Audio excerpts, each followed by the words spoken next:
అడవిలో ఎవరో కెమెరాతో ఫోటో తీసినట్టు శబ్దం వినిపించింది.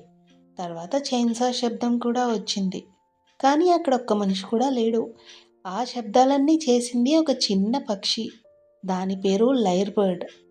ఆస్ట్రేలియా అడవుల్లో కనిపించే ఈ పక్షి ప్రపంచంలోనే అత్యంత అద్భుతమైన అనుకరణ కళాకారుల్లో ఒకటి. ఇది కేవలం ఇతర పక్షుల కూతలను మాత్రమే కాపీ చేయదు.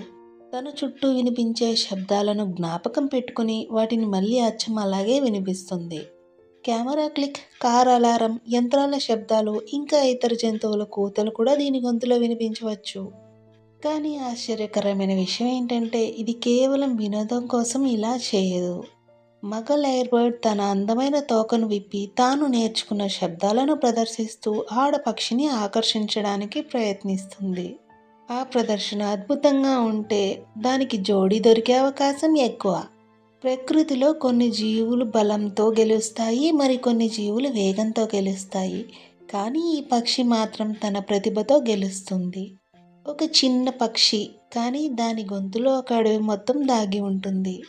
ఇలాంటి ఆశ్చర్యకరమైన ప్రకృతి రహస్యాల కోసం అవర్ నేచర్ ఛానల్ని ఫాలో అవ్వండి.